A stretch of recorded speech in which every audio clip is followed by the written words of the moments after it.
Hello, my name is Colt Gordon. I'm a licensed therapist out in Cody, Wyoming, and I'm a Bowen Family Systems expert that does coaching for people internationally. So today I want to talk about emotional cutoff in Bowen Family Systems theory. This is a theory that I absolutely love because not only has it helped me personally transform my own life, but working with clients and seeing them come from an enmeshed or cut off background, be able to become more of themselves, be able to find more freedom versus continuing to act out patterns. Whether or not they're around their families or not, they're stuck in those family patterns. And being able to have that bird's eye view of those patterns can really be a transformative process. Mainly because you're not just looking at yourself individually, oh, let me go do yoga, or let me go meditate, let me go read, let me do therapy. All those things are helpful. But when you can start looking at things in systems, start seeing things as in a more bird's eye systems view, you can start to really think in a different way that can help you act aligned with your principles, with your values, instead of just continuing to go on automatic pilot with what your family of origin installed within you, if that makes sense. It's your program, right?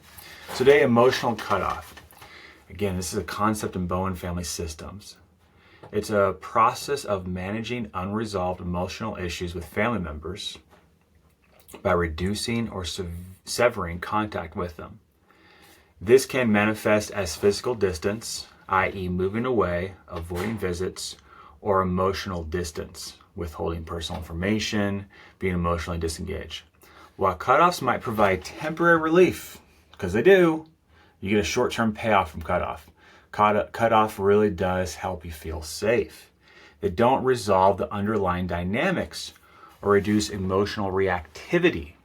Instead, they often perpetuate unresolved issues and create new patterns of relational dysfunction. And that makes sense, right? Because if you have decided to cut off from family, right, which again provides immediate safety, there's immediate relief from that, just getting rid of them, right?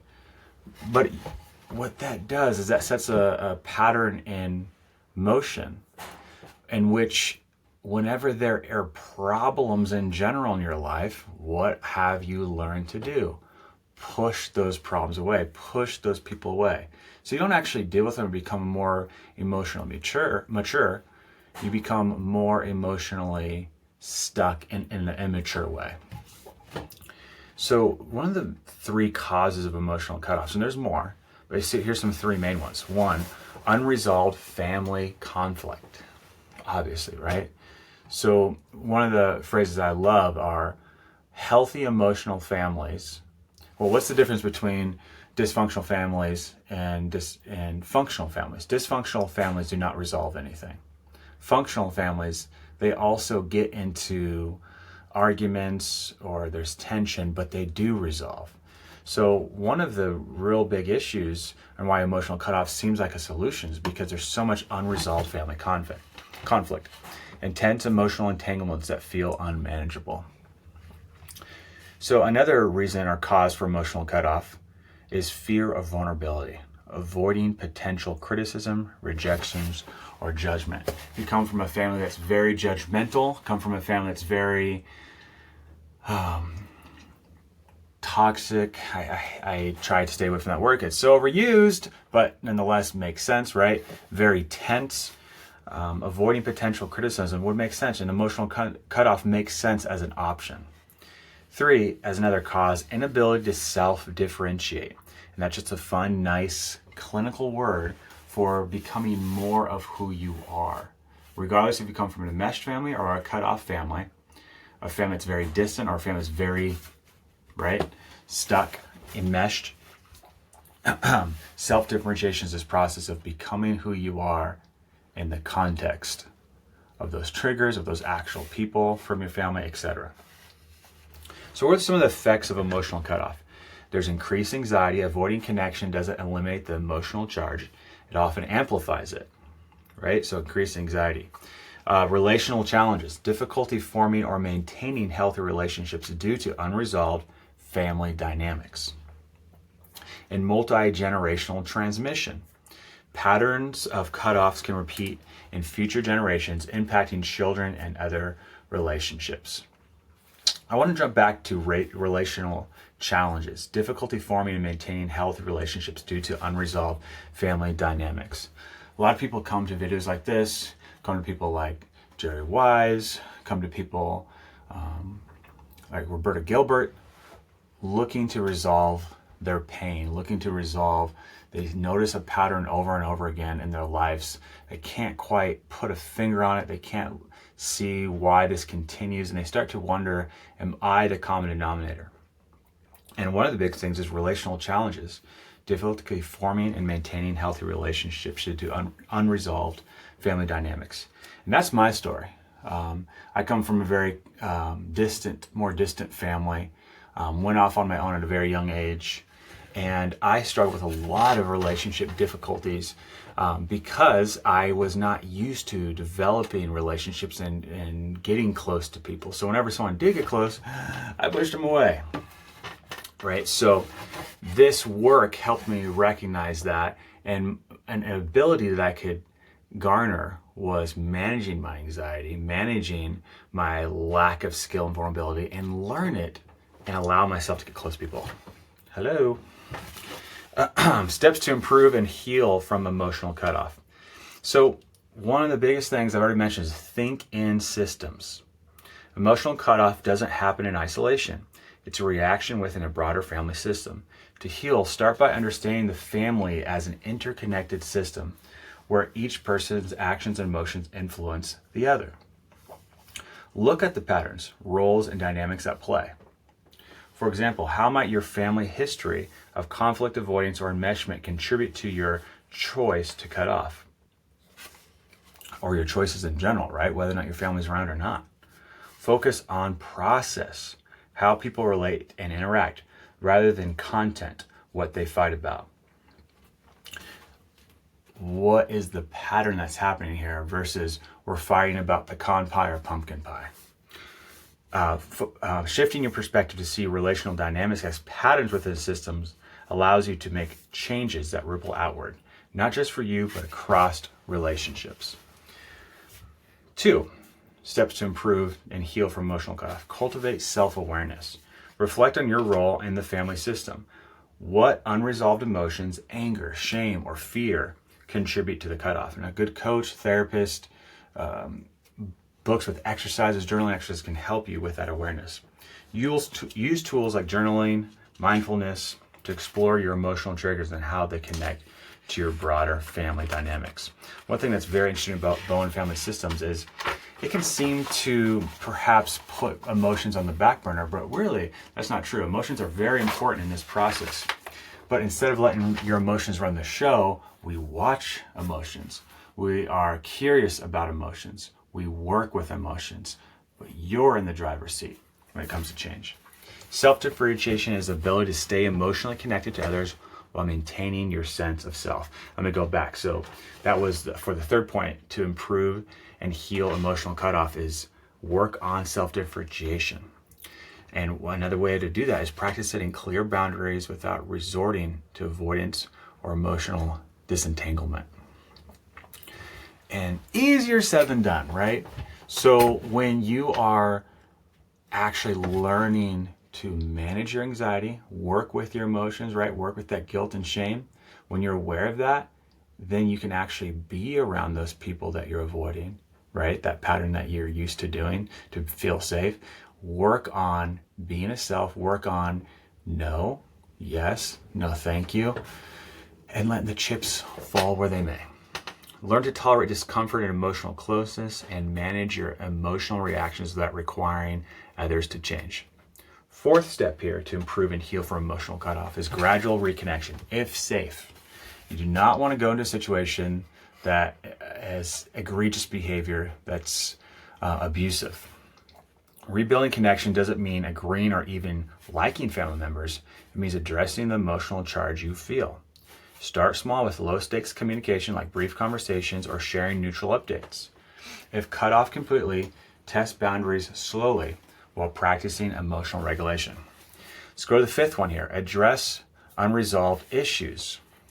Now, caveat here. Do this when you don't need to anymore. I'm gonna finally go home, flip over tables, and stand up for myself. No, I want you to start small. Start very small.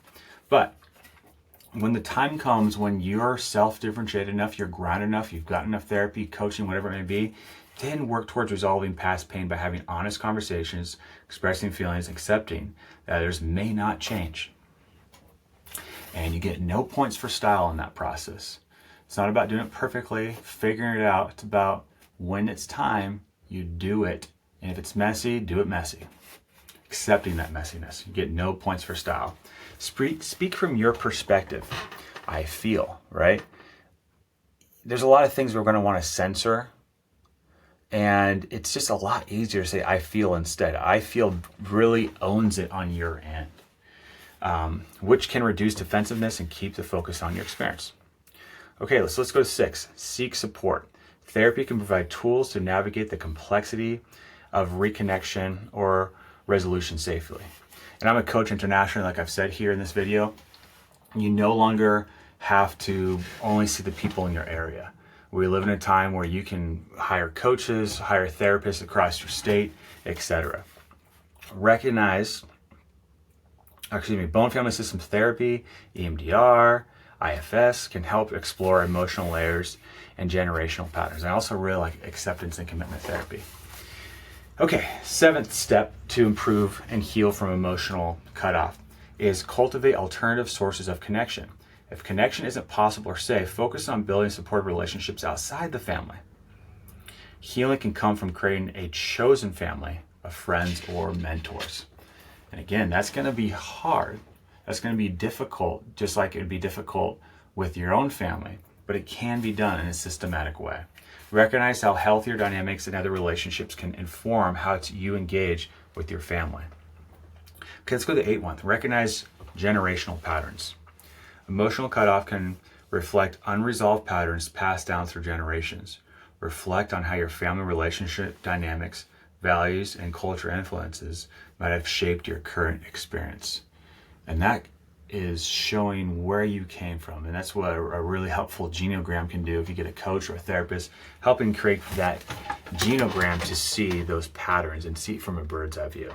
Thinking in systems theories help you break cycles, offering a fresh perspective for healing. Okay, and the 9th step here is develop emotional resilience. Practice mindfulness, meditation, again, acceptance and commitment therapy, focusing on your values and who you want to be, not what your feelings are telling you to be, right?